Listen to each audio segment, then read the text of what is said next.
Hello, this is Ed Rigsbee with another edition of Raw and Unedited for Association Executives. This is where we give you tips, tactics, solutions, innovations, and all the cool stuff that you need to be a better association CEO, executive director, or whatever executive position you might have. Well, we're all dealing with the changing of our meetings from live to virtual. And I know that so many people have talked to me about just going crazy trying to figure it out. So I'm here with Dr. Chris Gray from the Veterinary Emergency Critical Care Society to talk to us about how he moved his meeting from live to virtual. And hopefully, I think he's going to have some solutions for you, for those of you that are dealing with this issue. So, Chris, welcome to the show. Glad to have you. Thank you, Ed. Good to be here. I don't know that I have all the solutions. I probably have suggestions. Well, suggestions are better than none. And but as a doctor of veterinary medicine, it must be interesting for you now to be the CEO of an emergency veterinary organization. And you're new this year as their CEO. And I just wanted to ask you, after they probably didn't tell you until after they brought you on, after you came on, what did the board say about why they chose you to lead the organization over some of the other people that they had to select from? Thanks for asking, Ed. I mean, I was delighted to be selected from a big pool. It's an interesting path because I was actually a criticalist as an ER vet. So I worked in ER and then moved into leadership in a corporation in the UK and then moved to North America, to Michigan, to work at Michigan State. And became involved with the society that I'm now CEO of as actually a board member. So it was an unusual route in that respect. And when the previous CEO was headhunted away, the board actually asked me whether I would be interim CEO. And I thought that was rather a risky proposition because if I leave one job, become interim CEO, and then they select someone else, I'm effectively out of work. So I said no, but the time is right for a change in my career and a new challenge, so I'll throw my hat into the ring, fully acknowledging that my experience was the knowledge of the veterinary world and emergency and critical care, and scant, if any, apart from being on the board of directors, knowledge of association management. So the experience was really in the boardroom, and I'm also on the board of another 501c3 in the local Lansing area. And I think what it came down to was the leadership experience. I did an executive MBA, but also knowing the industry. The board was very careful because I had to take a step back to make sure that it wasn't seen, if you like, as a shoo-in, and that there was a robust selection process. And so they did actually engage with an organization that many of you may know called Association Options, which did a wide national search for the position. And so I think at the end of the day, I was fortunate that the board came back and said it was my leadership experience combined with my knowledge of this sector of the veterinary industry that kind of sealed the deal, understanding that there was a significant amount to learn in terms of association management, and I'm sort of very glad to have kind of networked through ASCE and through your group, Ed, and realized that over the next couple of years I'm on a steep learning curve. So it sounds like, Chris, that they really wanted your background in veterinary as well as your background in being a leader, and they figured you could learn the association piece. Yeah, that's a good summary. And they have asked me to work to become a CAE over the next couple of years, which is good for me. It's going to test the old gray matter, get me back to school a little bit. So yeah, I'm looking forward to that. Well, Chris, I'm going to digress here just a hair, and you're in such a lucky situation because you're in Michigan, and the Michigan SAE group, which is actually, I guess it's now separate, but Cheryl Ronk there in Lansing and Sue Rodwin, they did the online course for years, and it was because of them that I got my CAE. They're Yeah, and I've already reached out to them, and well, it's too soon to sit the exam this December, but probably this time next year I'll be doing their online, refresher course stroke study course. So yeah, they're an yeah, active. I cannot speak highly enough. You know, they put on an amazing program. So so Cheryl, if you're watching this, you're welcome for the commercial. But it's I've recommended Cheryl and Susan to quite a number of people. So let's get into it, Chris. So you came on in May, and your meeting In August actually, so it was. August. Oh, Yeah, okay. yeah. I got that wrong. Well, so you're probably on your facts there, Ed. You have the fact that the board, and I was on the board, made the decision to go completely virtual in early June, so late May, early June. So, Okay. but I was still trying to hold down another job at that point. So okay, well, so let's back up then. So let me first ask, how many people do you have at your annual meeting? Approximately. Well, ordinarily it's between 4,000 and 4,500. So yeah, 4,500-ish. So it's, it has to be in a very large convention hotel. And actually this year was going to be the first year that we went to a convention center. We were due to be in the Americas Center in St. Louis this year. Okay, so let me ask you then. So go over it with me. When the board of directors made the decision to go from live to virtual, and then let's talk about how much lead time you had to do this, and what was your process for transitioning from live to virtual? Yeah, so I mean, the live show is ordinarily, as I said, about 4,500 attendees, with a big trade show with over 100 exhibitors at the trade show. And we run 3 full days with a couple of satellite days on either end. But the 3 full days probably have, I want to say, 15 concurrent sessions. Now that initially the board was thinking, well, maybe we'll be a hybrid show, and then come late May, early June, as COVID unfolded, it was like, this isn't going to happen. People can't travel. It's not safe. It's not the right thing to do. And so it was early June the board made the decision to go fully virtual, which gave us essentially June, July, August, 3 months to take what would have been 4,500 person a show in presence to virtualizing that. So I guess that the first decision was to say, well, how big do we want a virtual show to be? Are we going to try and replicate what we do on site, or are we going to sort of trim it a little bit? And clearly, we couldn't replicate 3.5, 4 days of 12 concurrent streams in such a short time. The show is always organized by a planning committee that decides on the lecture streams and the different concurrent streams. And so I have to give credit to them. They came together very quickly and said, okay, which bits do we think we should run? Now, at the sort of the CEO and the staff level, it was, this is how much we think we can do using the platform that we've got. And I know that's a subsequent question, but we made the decision to go to 3 live days.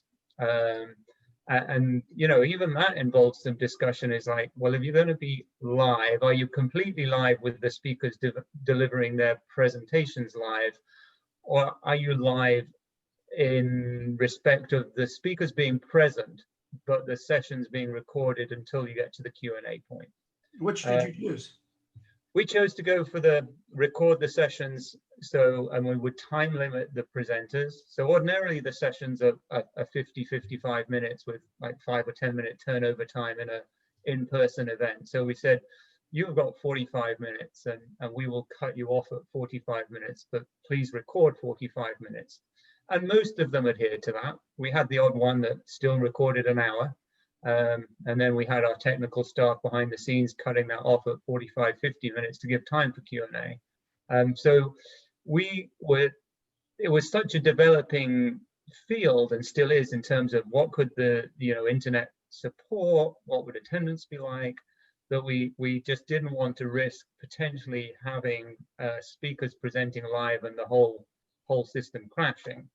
So we actually, apart from a couple of speakers who said, no, I want to do it live, and we kind of gave in to their wishes, I think we had 95% pre-recorded sessions. But it was live in the sense that if the attendees took part that weekend, then there was live Q&A. And one of the key things for our profession was accreditation of CE, and RACE, which is the major accrediting body, was going through this what does and doesn't count as CE this year, because ordinarily you have to do some in-person CE. And they said to us, well, if you do recorded but with live Q&A and the presenter present, that would count as in-person CE, which was quite important to our attendees. Oh yeah, I can see how that would be an important factor in making that decision. Yeah. Not everybody has that factor, but I get that. Let me, a couple of things. So I wanted to ask you about the platform you used, the reasons that you selected for choosing that company over others. And first though, tell me what was the approximate number that you did end up having this year? So we chose to do two things. One was to leave registration open until the end of the last live day. But that was on the proviso that any attendee registering knew that they would have on-demand access to the recorded sessions through until the end of November. And that has proved incredibly popular and has given us some head scratching to do for next year. So by the end of the third live day, we had actually, we had a record registration. We had 5,800 attendees register by the end of the third live day. Congratulations. Now that was very interesting, because what we were hearing loud and clear was two things. One is because our members are working a 24/7 emergency profession looking after sick animals. We always hear every year, I would love to come, but I'm working that weekend. Mm-hmm. So we had attendees saying, well, even though I'm working, I can still attend some of the sessions because I'm only working 8 hours a day, and I can come to some of the evening sessions or whatever.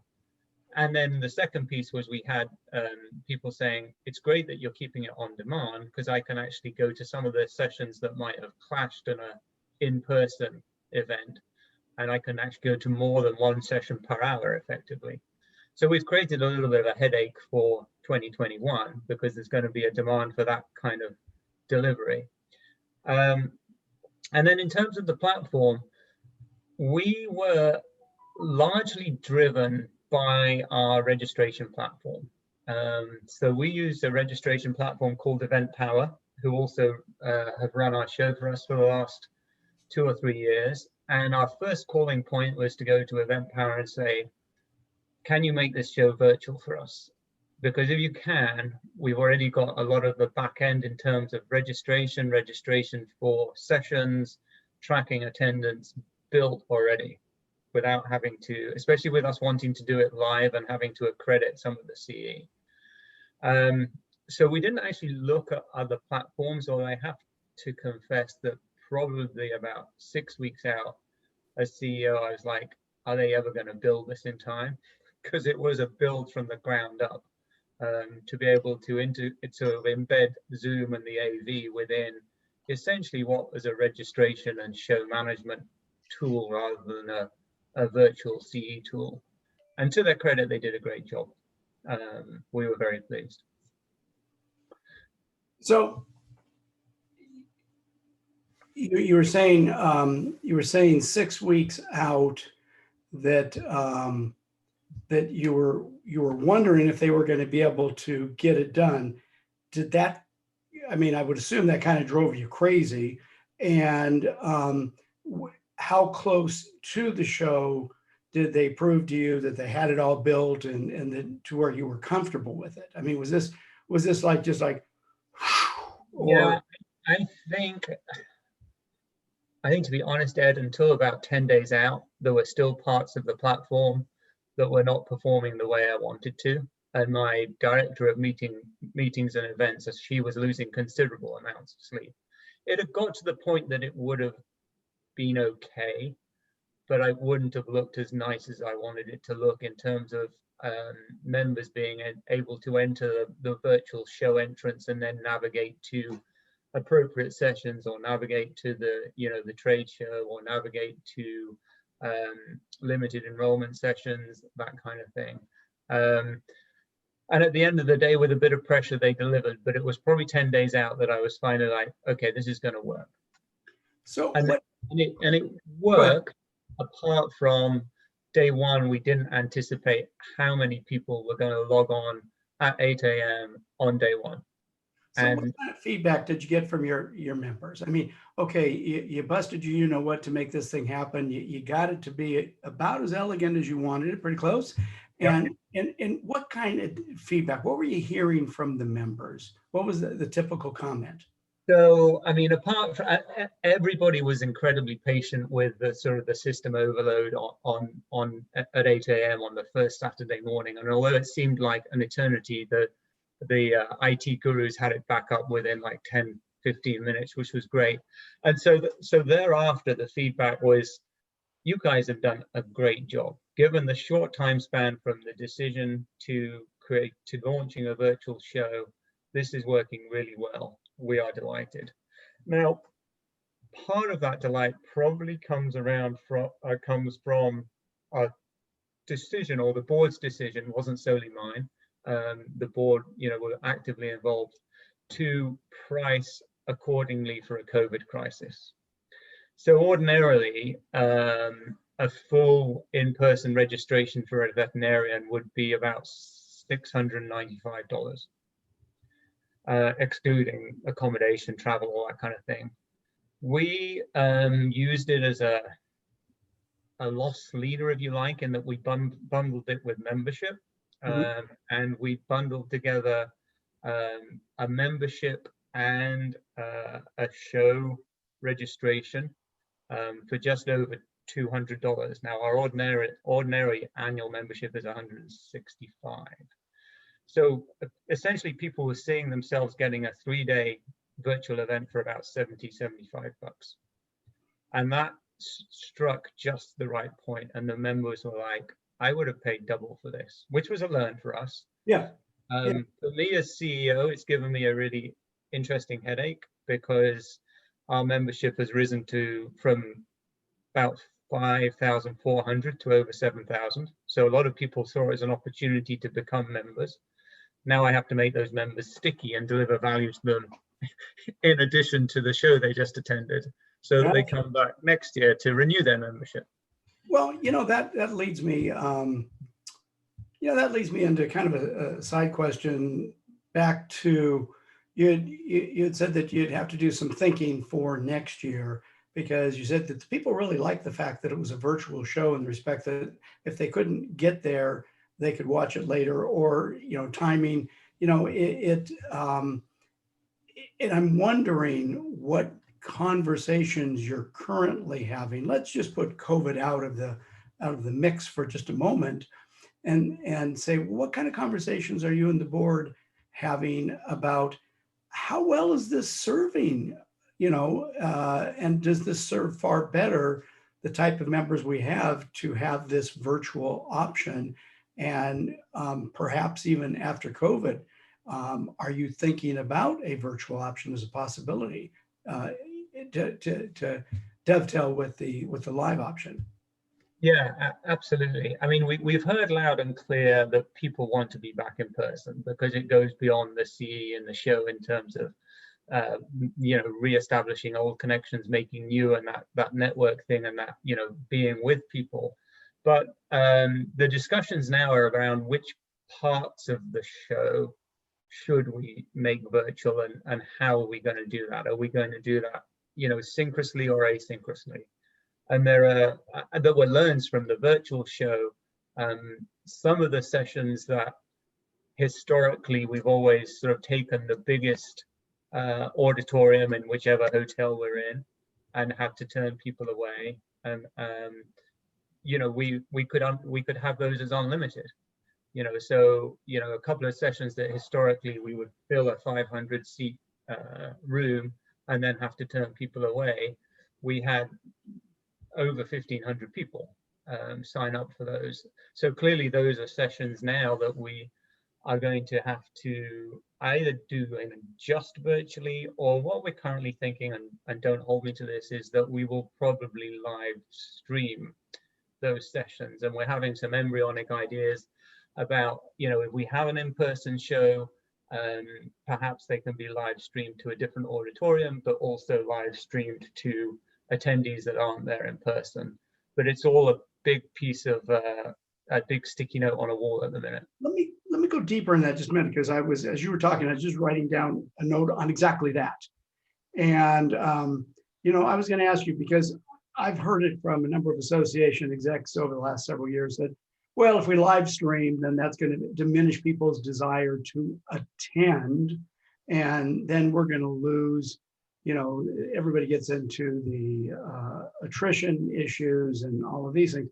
But you know, what is your thinking? Okay, if you have you said you had a 4,500 person show and it bumped up to a 5,800 person show, and so do you think that if you did live streaming and in addition made whatever was recorded available afterwards, do you think that that would hurt your show at all long term? That's a great question. My gut is people still want to come if they can travel and they're not going to be, you know, restricted by quarantine on arrival or when they get home. I think we've got to carefully think at the price point and deciding what the value add for in-person is, whether that's the trade show, whether it's some sessions that you can really only get the benefit from, small in-person workshops, whatever they may be. So the short answer is, I think if we get it right, and it may be a little bit of trial and error, that we can do both. Now, interestingly, my predecessors tried to record some parts of the show historically 4 or 5 years ago, and got very little uptake. People were like, no, I'm going to come. I don't want to watch that online. I'm either going to come to the show or I don't want it. I think this has been a pivotal moment for how people access shows and see. I think people have learned, because they've been forced to learn, that it is actually very accessible through this type of media. Yeah, I'm slightly concerned, as you suggest, that if we get it wrong, we could shoot ourselves in the foot for the future. You know, Chris, I wonder if we're just all afraid to move forward because our comfort zone is to go back where we came from. And, you know, I don't have an answer. I'm hoping you have a little bit more of an answer on this. But moving forward, you know, where people now have gotten much more comfortable. I mean, you know, we hear about Zoom fatigue, this, that, and the other, but it just appears to me that the world, the entire world now, is more comfortable with the virtual meeting. We all want to get back together. We all want to press the flesh. We all want to sit in the bar and yuck it up together. And although, no question, I mean, I do desperately. I'm sure you do too.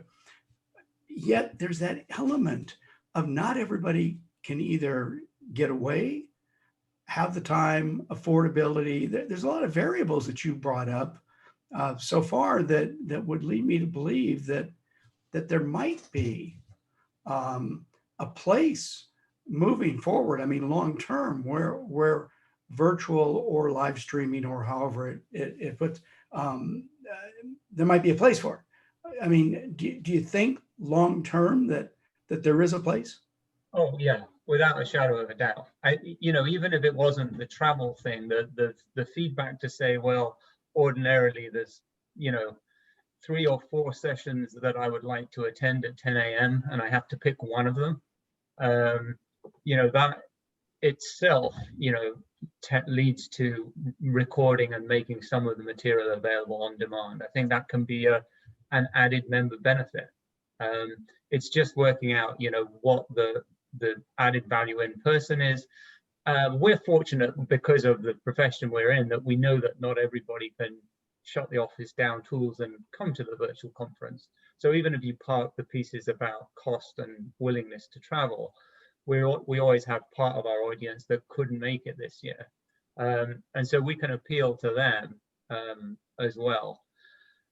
I think the constraint for me, and this may apply to some other association executives, is the size of our annual symposium had got to the so big that we have venues arranged 3-4 years out to make sure we can accommodate it. So I would love to be able to turn around and say, oh, I'm going to cut the number of people that attend in person in half in the next 2 years.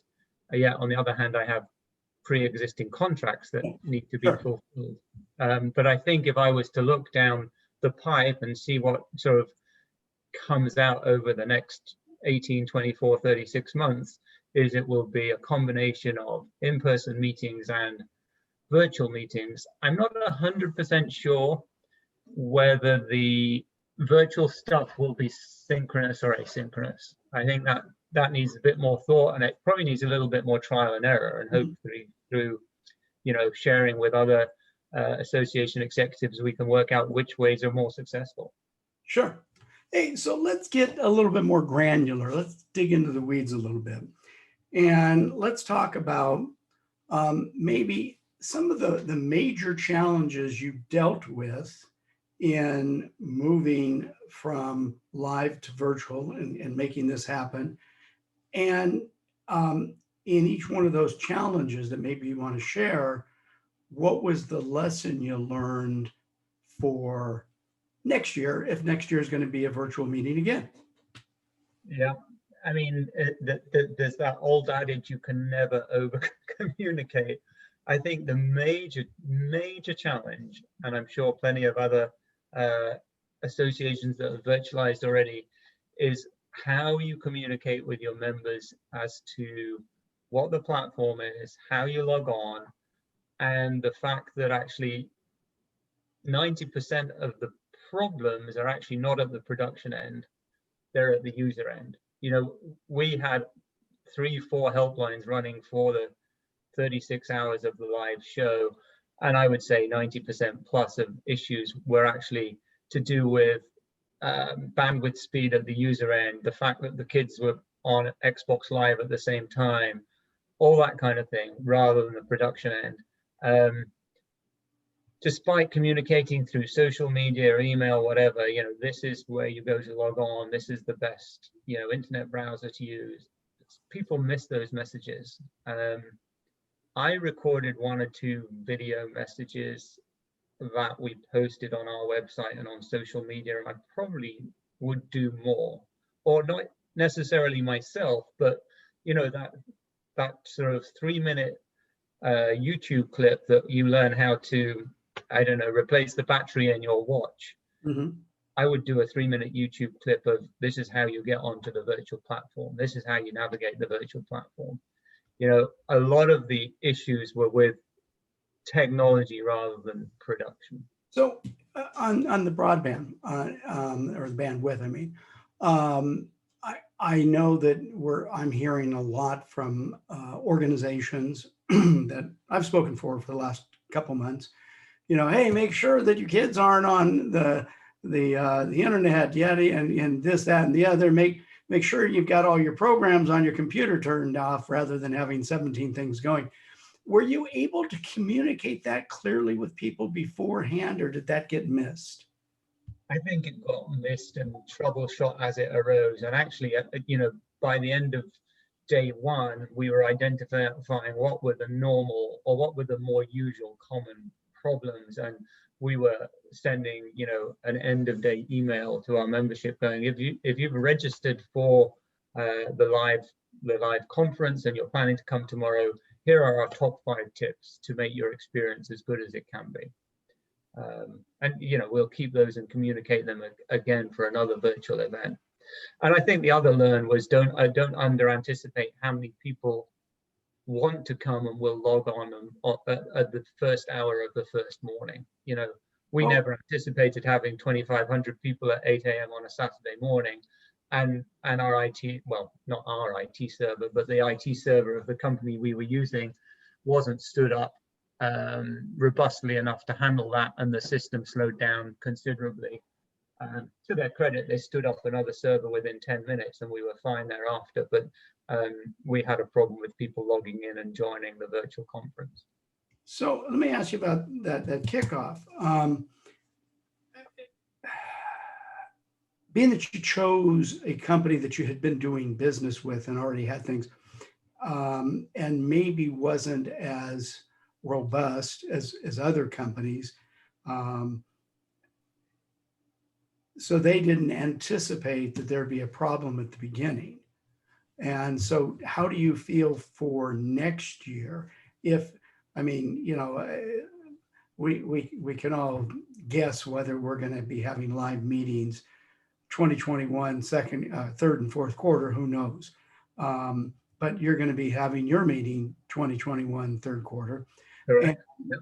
I mean, are you comfortable now that Event Power has the knowledge now of what to expect, that they can mitigate the problems before they come? Yeah, absolutely.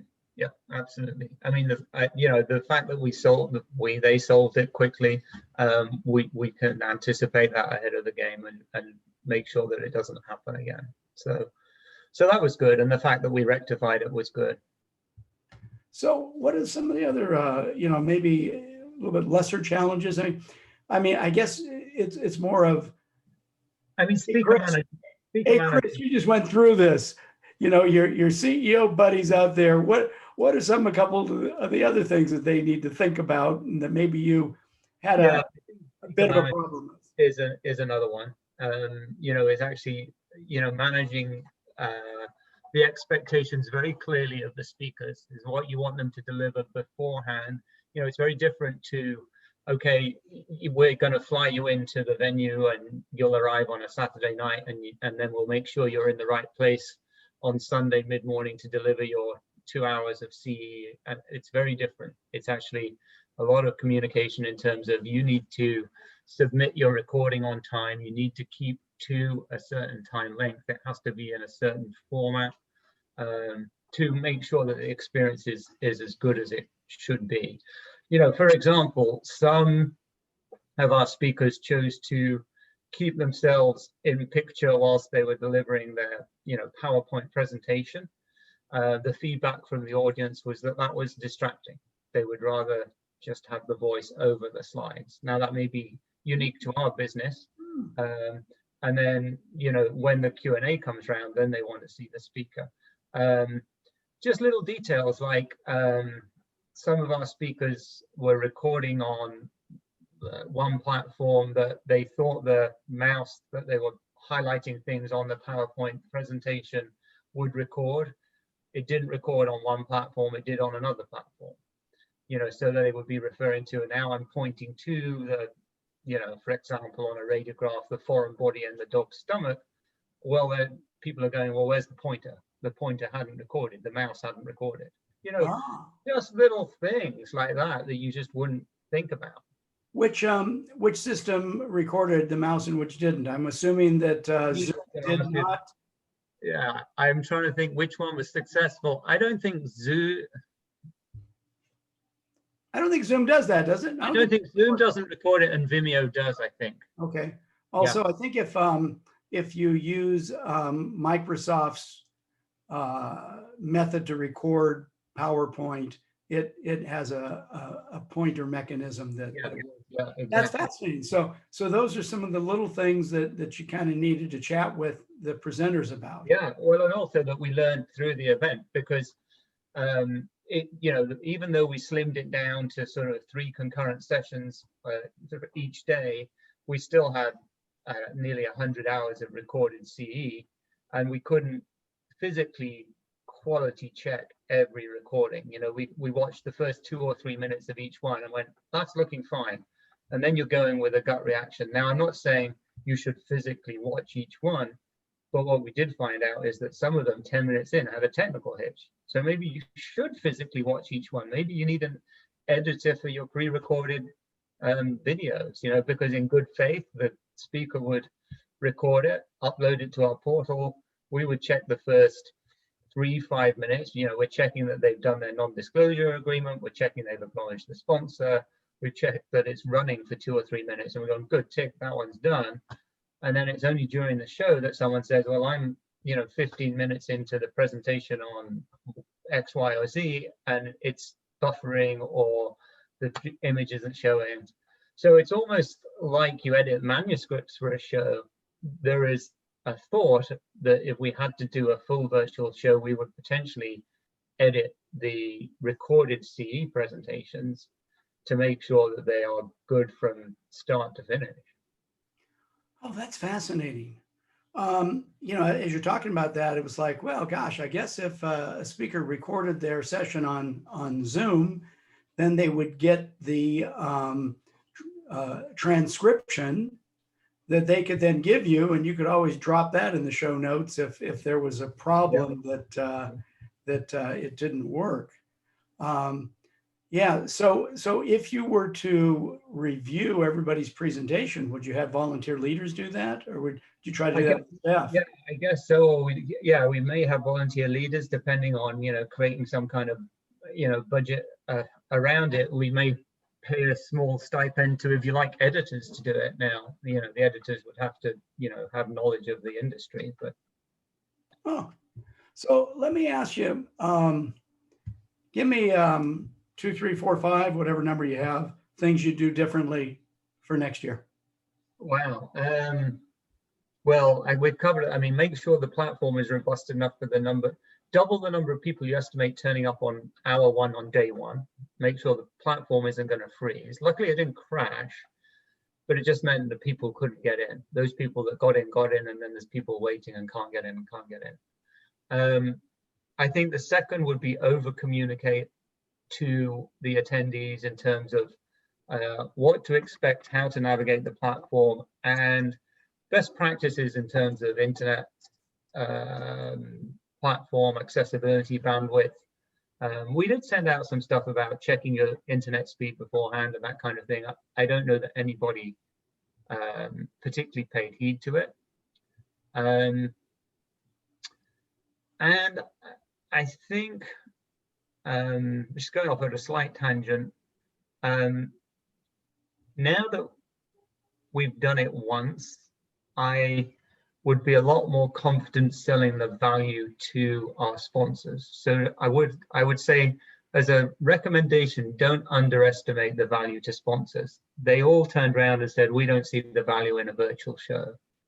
And after the event, they got probably more exposure than they get at a live show, because they're there in everybody's face at the beginning of each session and being acknowledged continually through the platform that people are navigating to go to different places in the show versus just being in the trade show.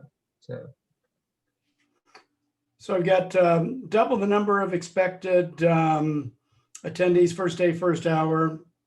Talk to the you had community. Hold on. We had increased the communication to the attendees, but also make sure the attendees know that they're going to need bandwidth to watch the show. You mentioned earlier, check the presentations throughout to make sure they're good all the way through. And you undersold the value to your vendors of the value of being on this, and that you would boost that. Particularly in terms of, you know, just to kind of put a little bit of detail around it, particularly in terms of sponsorship versus a virtual show. I think the jury is very much out on the virtual exhibit hall. You know, did people go there, and is it the same as an in-person trade show? But actually the opportunities to sponsor the sessions and the virtual platform, we were so new to it. We had conversations with, you know, pre-existing sponsors for the live show, and a lot of that conversation was, we don't see the value if people aren't there.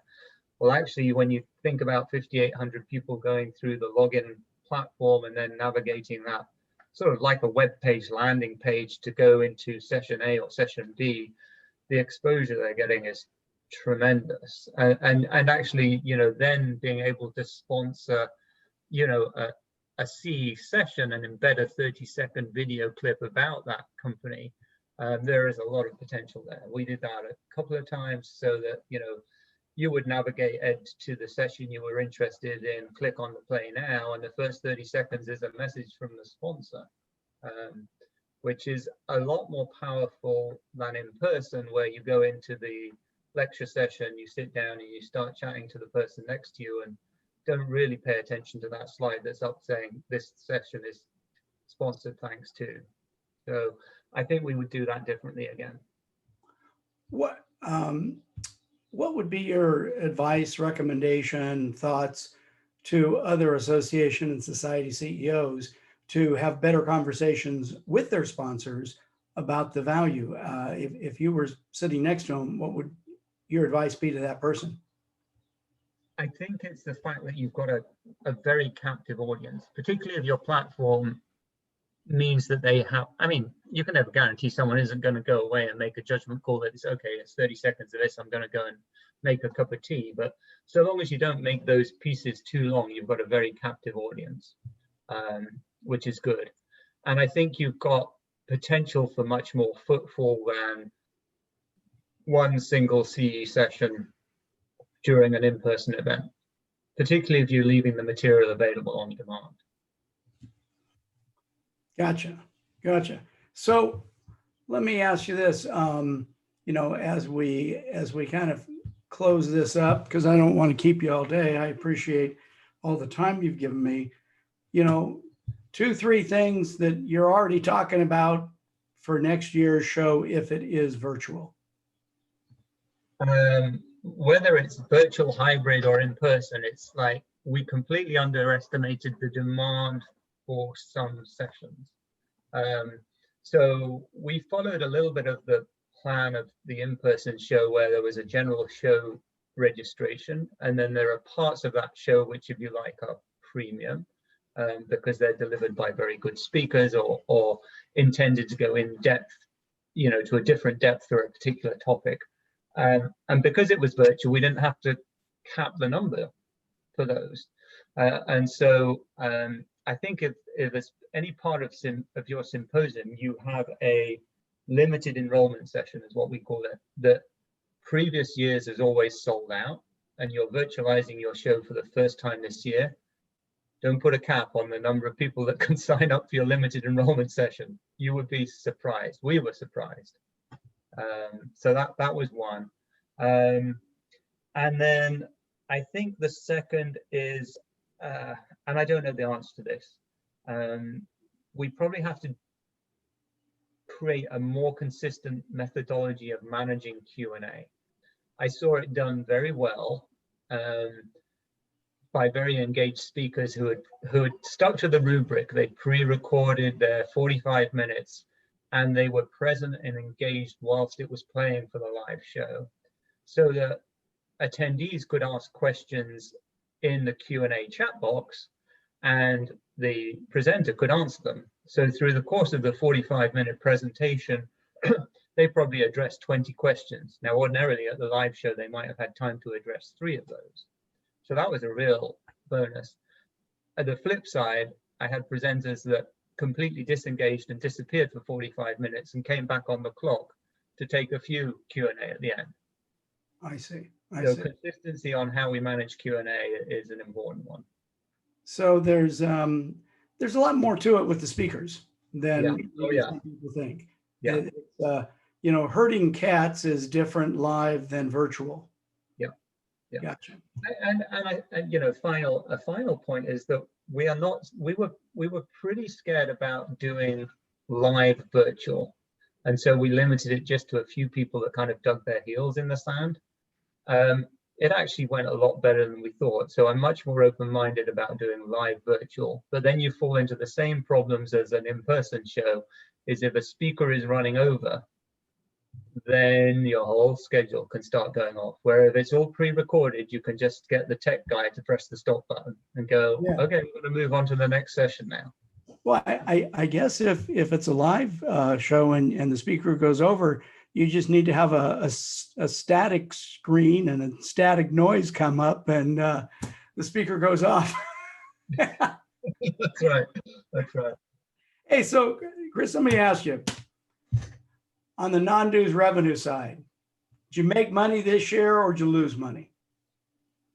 Well, if you remove, so the quick answer is we lost money. But if Okay. you actually remove cancellation charges, which I have said to the board, we could not predict this coming and do nothing about. If you look at it just as a show and remove cancellation charges that we incurred, then we turned a small surplus. We made a little bit of money. Okay. And on the, back on the, you usually charge $695 for the registration, but then you said you went down to just over 200 for the show and membership. So that's a pretty big gap there. So next year, what are your thoughts about changing that gap? Yeah, great question.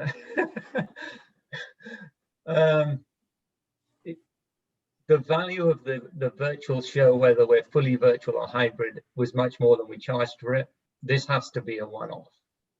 I don't know that we would go so far as to say we would charge the same as an in-person show if we were completely virtual, but we would significantly increase the price.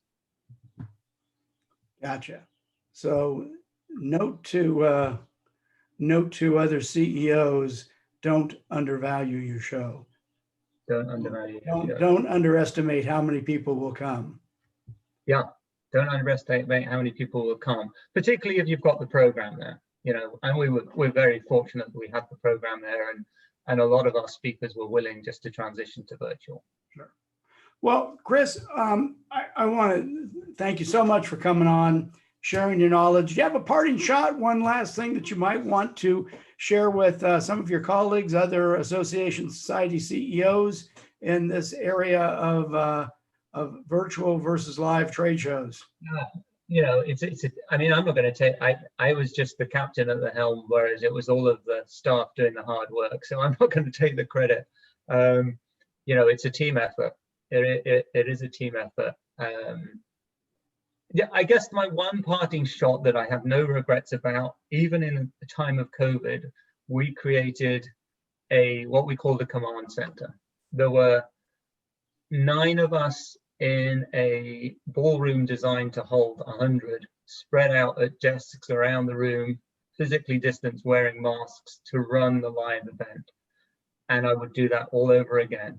Imagining trying to troubleshoot and deal with issues through those 3 days with 2 phones and 2 different Zoom meetings going, it was worth it. And, you know, we all chose to come in and be COVID tested and run it from a command center. The size of virtual show we had, the fact that 9 of us were in a room running it made a big difference, rather than 9 of us sitting at our home offices trying to run it. So maybe that's one of the big takeaways, telling people have a live command center. Have a command center, yeah. Yeah. It was a small cost. We hired a largish ballroom in a local, well, a hotel, and some of us had to travel, but it was well worth it.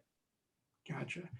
Well, Dr. Chris Gray, thank you very much for giving us your input on taking the Veterinary Emergency and Critical Care Society from a live event to a virtual event. And thank you for sharing some of your input. And I can see why that they gave you the job, because even though you're new as a CEO of an association, you clearly have the leadership capabilities to make intelligent decisions and guide a team to success. So thank you very much. I appreciate your time. Well, thank you, Ed.